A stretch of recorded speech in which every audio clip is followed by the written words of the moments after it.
Welcome to special analysis. నేను రమ్మ మండవ. ఇక్కడ చూసినట్లయితే జగన్మోహన్ రెడ్డి ఇటీవల కాలంలో బీజేపీ విషయంలో తన ఆలోచన మార్చుకున్నారా అంటే ఆయన అడుగులు అలాగే కనిపిస్తా ఉన్నాయి. మరి ఎప్పుడు కూడా బీజేపీ పొత్తుల విషయంలోనో లేకపోతే బీజేపీకి మద్దతు ఇచ్చే విషయంలోనో జగన్మోహన్ రెడ్డి ఎక్కడా కూడా తన ఇష్టాలను దాచుకునే ప్రయత్నం చేయలేదు. తన పార్టీకి నష్టం జరిగినా లేకపోతే ఇంకోటి చేసినా బీజేపీతో సాన్నిహిత్యం విషయంలో మాత్రం దూరం చేసుకోవడానికి ట్రై చేయలేదు. ఎందుకంటే ఆ స్థాయిలో బీజేపీ నుంచి తాను పూర్తిగా డిఫర్ అయితేనో బీజేపీని వ్యతిరేకిస్తేనో తన పేగ మీద సిబిఐ ఈడీ కేసులు వేలాడుతున్నాయి కత్తుల రూపంలో. సో ఆ భయం జగన్మోహన్ రెడ్డికి ఉండింది. దానికి తోడు ఈ ప్రభుత్వం ఏర్పడిన తర్వాత కూటమి ప్రభుత్వం లిక్కర్ స్కామ్ ని బయటికి తీశారు. లిక్కర్ స్కామ్ ఈ రోజు దాంట్లో అరెస్ట్ అయిన సాధారణ వ్యక్తుల దగ్గర నుంచి పొలిటికల్ అరెస్టులు జరిగాయి. అన్ని వేళ్లు జగన్మోహన్ రెడ్డి వైపే చూపిస్తా ఉన్నాయి. దాంట్లో ఈడీ కూడా ఎంటర్ అయిన పరిస్థితుంది. సో జగన్మోహన్ రెడ్డికి ఆ భయం కూడా ఉండింది. ఈ రోజు సునీత పూర్తి స్థాయిలో మరోసారి సిబిఐ క్లోజ్ చేసినప్పటికీ తన తండ్రి మర్డర్ కేసు విషయాన్ని మరోసారి వెలుగులోకి తీసుకొచ్చే ప్రయత్నం చేస్తా ఉంది. ఈసారి ఎట్టి పరిస్థితుల్లోనూ ఎవరిని కూడా వదలను అని చెప్పి సవాల్ చేస్తా ఉంది. సో ఇన్ని కేసులు జగన్మోహన్ రెడ్డిని చుట్టుముట్టున్నాయి. అందుకే ఆయన బీజేపీకి ఎదురు తిరగలేని పరిస్థితి ఉంది. సరే, గతంలో మనం చూసాం చంద్రబాబు నాయుడు బీజేపీతోని పొత్తులు పెట్టుకుని ఆ రోజు ఎన్నికలకు వెళ్ళాక 14లో విభజన హామీల వేదికగా బీజేపీతో డిఫర్ అయ్యి ఆయన బయటికి రావడం జరిగింది. ఆ వ్యాక్యూమ్ లోకి వైఎస్ఆర్సీపీ వెళ్ళింది. విజయసాయి రెడ్డి లాంటి సక్సెస్ఫుల్ గా జగన్మోహన్ రెడ్డిని మోడీ దగ్గరికి లీడ్ చేశారు. ఆ పరిణామాలు అందరికీ తెలిసిందే. 151 సీట్లు జగన్మోహన్ రెడ్డికి రావడంలో 2019 ఎన్నికల సమయంలో అటు కేసీఆర్ లాంటి వాళ్ళని ముందు పెట్టి మోడీ ఆడించిన గేమ్ ఉందనేది అందరికీ తెలిసిన విషయమే. దీంట్లో అబద్ధం కూడా ఎలాంటిది లేదు. ఈ వాస్తవాలు ఇవన్నీ. అక్కడి నుంచి జగన్మోహన్ రెడ్డి అధికారంలో ఉన్నప్పుడు ఆయన చేసిన ప్రతి పనిని బీజేపీ ఎండార్స్ చేస్తూ వచ్చింది. రాష్ట్రాన్ని ఆర్థికంగా దివాలా తీయించిన, ఆఖరికి గవర్నర్ తెలియకుండా ఆయన పేరుతో రుణాలు తీసుకొచ్చిన, లేకపోతే ప్రతి విషయంలో పీపీఎల్ రద్దు చేసి కేంద్రం పరువు తీసిన, రివర్స్ టెండరింగ్ పేరుతో పోలవరాన్ని పడుకోబెట్టిన, ఇలాంటి అంశాల్లో బీజేపీ ఎక్కడా ఇన్వాల్వ్ కాలేదు. చాలా మందికి అనుమానం రావచ్చు ఈ వీడియో చూస్తున్న వాళ్ళకి, అసలు కేంద్ర ప్రభుత్వం ఎందుకు ఇన్వాల్వ్ కావాలి రాష్ట్ర ప్రభుత్వం అంశాల్లో అని. సరే, వాటిని పక్కన పెడదాం. ఇప్పుడు గవర్నర్ పేరుతోనే పరువు తీసే ప్రయత్నం చేశారంటే దానిలో కేంద్రం ఇన్వాల్వ్ కావాలి కదా. కాగ్గూడు తప్పు పట్టింది. నిర్మలా సీతారామన్ లాంటి వాళ్ళు వచ్చి పీపీఎల్ రద్దు చేస్తే కేంద్రం పరువు పోయింది. నిర్మలా సీతారామన్ వచ్చి జగన్మోహన్ రెడ్డి మోడీకి దత్తపుత్రుడు అని మాట్లాడతాడు రాష్ట్రంలో. అంతేకాదు ఇక్కడ ఇంకొకటి చూసినట్లయితే మనం అనేక రకాలుగా జగన్మోహన్ రెడ్డి అమరావతి విషయంలో మోడీ స్వయంగా శంకుస్థాపనకి మట్టి నీళ్లు తెచ్చిస్తే అలాంటి అమరావతినే విధ్వంసం చేసే ప్రయత్నం చేశాడు. దాని మీద బీజేపీ మాట్లాడలేదు. ఆర్ఎస్ఎస్ పెద్దలు దేశవ్యాప్తంగా ఎక్కడ ఏ చిన్న ఇష్యూ వచ్చినా పరిగెత్తే ఆర్ఎస్ఎస్ పెద్దలు రాముడి తల తెగిపడ్డ రామతీర్థంలో, అదేవిధంగా అంతర్వేదిలో తేనెటీగల రథాన్ని తగలబెట్టి ఆయన బొంకిన, అదేవిధంగా ఏదైతే దుర్గమ్మ వారి గుళ్ళో వెండి సింహాలు మాయమైన, ఇలాంటి ఎన్నో సంఘటనలు, అవాంఛనీయ సంఘటనలు జరిగినా ఆర్ఎస్ఎస్ పెద్దలు కూడా నోరు విప్పలేదు. అయితే ఇవన్నీ కూడా జగన్మోహన్ చేసిన ఈ తప్పులన్నీ కూడా వాళ్ళ ఖాతాలో పడతా వచ్చాయి. ఆఖరికి చంద్రబాబు నాయుడు అరెస్ట్ కూడా బీజేపీ ఖాతాలోనే పడింది. అందుకే లాస్ట్ మీట్ లో బీజేపీ రియలైజ్ అయింది.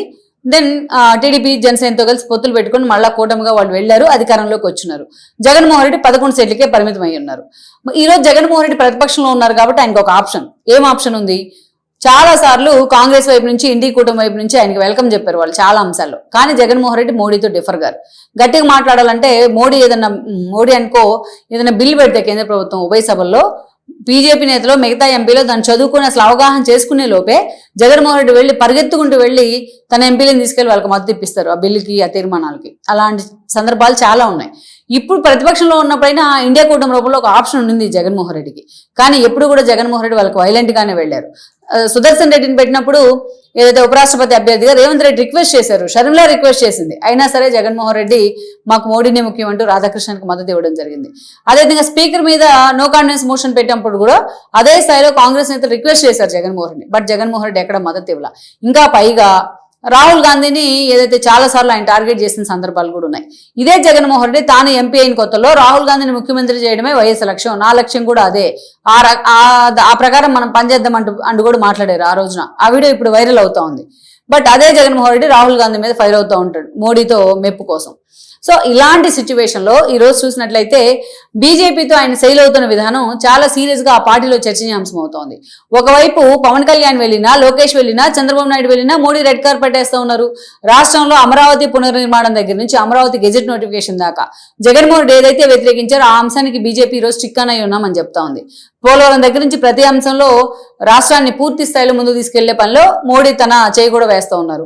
ఈరోజు గూగుల్ ఏ డేటా సెంటర్ రావాలంటే కేంద్రం తన పాలసీని కూడా మార్చుకునే పరిస్థితి ఉంది, ఆర్సెల్ఆర్ మెటల్ ప్రాజెక్ట్ కూడా.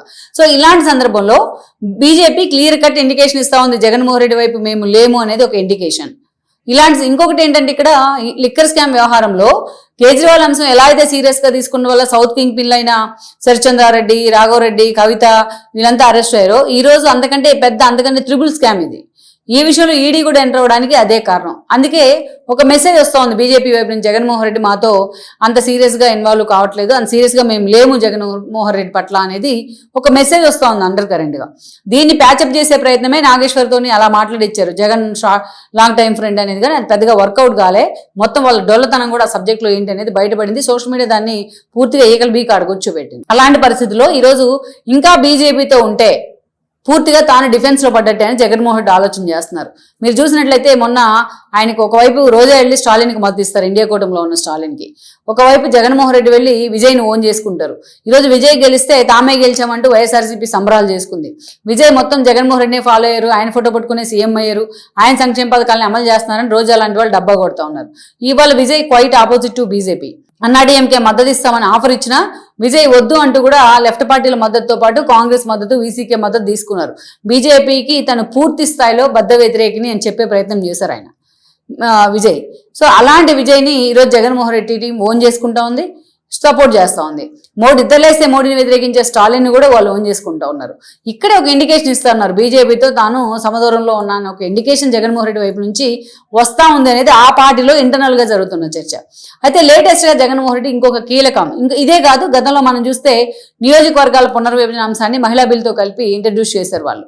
అయితే అది వీగిపోయింది, ప్రతిపక్షాలు అంతే బలంగా ఉండటంతో వాళ్ళు ఏమన్నారు, ఇండివిజువల్ గా మహిళా బిల్లు పెట్టండి, ఇండివిజువల్ గా నియోజకవర్గాలు పెట్టండి అన్నారు. కానీ రెండు ఒకేసారి ఆమోదింపు చేసుకోవాలి అన్నట్టుగా ప్రభుత్వం ముందుకెళ్ళింది. బట్ సెన్సెక్స్ విషయం కూడా ఇష్యూ ఉంది కాబట్టి ప్రతిపక్షాలు కూడా దానికి సపోర్ట్ చేయలేదు. అయితే జగన్మోహన్ రెడ్డి మాత్రం ఈ విషయంలో ముందేమో బీజేపీకి సపోర్ట్ చేస్తాను నేనని చెప్పారు. అసలు బీజేపీకి ఎందుకు ఆ స్థాయిలో సపోర్ట్ చేశారు కూడా, అసలు మహిళా బిల్లును ఎందుకు అడ్డుకున్నారని చెప్పి ఆయన కూడా అధికార పార్టీ తరహాలోనే ప్రతిపక్షాన్ని ప్రశ్నిస్తూ ఉన్నారు. ఇప్పుడు నీకు అపోనెంట్స్ అయిన పవన్ కళ్యాణ్, చంద్రబాబు నాయుడు బీజేపీలో ఉంటే నువ్వు కూడా బీజేపీకి మద్దతు ఇస్తుంటే నీ పార్టీకి శాంటిటీ ఎక్కడ ఉంటుంది? నీ పార్టీకంటూ ఒక ఇండివిజువల్ స్టాండ్ ఉండాలి కదా. ఇది చాలా ఎక్స్పోజ్ అయింది, ఆ పార్టీలో కూడా వ్యతిరేకతకు కారణమైంది జగన్మోహన్ రెడ్డి మీద. ఎందుకంటే జాతీయ స్థాయి విధానాల్లో, జాతీయ పార్టీలతో వ్యవహరించే విధానాల్లో అది పార్టీ ఒక కీలక నిర్ణయం, అది విధానపరమైన నిర్ణయం, చాలా జాగ్రత్తగా అడుగులు వేయాల్సిన సందర్భం అది. ఈయన ఎప్పుడు కూడా బీజేపీకి అధికారికంగా పొత్తులు పెట్టుకోరు, అప్రకటిత పొత్తుల్లో మాత్రమే ఉంటారు. అది ఎక్స్పోజ్ అవుతున్న పరిస్థితుంది. అందుకే జగన్మోహన్ రెడ్డి ఈరోజు క్లియర్ కట్గా మనం చూస్తే సర్ని వ్యతిరేకించారు ఆయన. లేటెస్ట్గా తన స్టాండ్ మార్చుకున్నారు బీజేపీ విషయంలో కొద్దిగా అనుకోవచ్చు. ఎందుకంటే ఈయన అపాయింట్మెంట్ల కోసం ఎంత పరిగెడుతున్నా అక్కడ అపాయింట్మెంట్ కూడా ఇచ్చే పరిస్థితి లేదు ఢిల్లీలో, షా కానీ అండ్ మోడీ కానీ. అందుకే ఈరోజు జగన్మోహన్ రెడ్డి సర్ని తప్పుపట్టారు. అన్ని రాష్ట్రాల్లో ఇంప్లిమెంట్ చేస్తూ ఉంటే రేపు ఏపీలో కూడా ఇంప్లిమెంట్ చేయబోతా ఉన్నా, సర్ని తప్పుపడటం జరిగింది. స్టాలిన్ కానీ మమతా కానీ సర్ ప్రక్రియ వల్లే ఓడిపోయారు, మీరు జాగ్రత్తగా ఉండండి అని చెప్పే ప్రయత్నం చేస్తూ ఉన్నారు. ఇక్కడ జగన్మోహన్ రెడ్డి తెలుసుకోవాల్సింది ఏంటంటే, సర్తో ఓట్లు పోయినని ఎక్కడైతే మమతా బెనర్జీ గగ్గోలు పెట్టిందో అలాంటి చోట మేజర్ స్థానాల్లో టీఎంసీనే విజయం సాధించింది. జగన్మోహన్ రెడ్డి స్టడీ చేయరు అసలు, ఇలాంటివన్నీ స్టడీ చేస్తేనే అర్థమవుతాయి. సో ఇప్పుడు సర్ని వ్యతిరేకించడం ద్వారా బీజేపీని ఒక బూచిగా చూపించే ప్రయత్నం చేస్తున్నారా, అయితే బీజేపీకి వ్యతిరేక స్టాండ్ తీసుకున్నారని చర్చ జరుగుతోంది. I don't think so. అంత అవుట్ అండ్ రైట్గా మోడీ మీద జగన్మోహన్ రెడ్డి వెంటికాలతో వెళ్తారని అయితే నేను అనుకోను. బట్ ఓవరాల్గా అయితే తన క్యాడర్లో కొంత ఏదైతే ఒక మోరల్ బూస్ట్ ఇచ్చే ప్రయత్నం అయితే జరుగుతూ ఉందేమో అని కూడా ఒక చర్చ ఉంది. లెట్స్ సీ మరి బీజేపీ విషయంలో జగన్మోహన్ రెడ్డి స్టాండ్ ఇక ముందు ఎలా ఉండబోతుంది అనే దాన్ని బట్టే ఆయన భవిష్యత్తు ఎలా ఉండబోతుంది అనేది కూడా తేలిపోతుంది. ఈ వీడియో మీకు నచ్చినట్లయితే please share, like and subscribe R24 Telugu.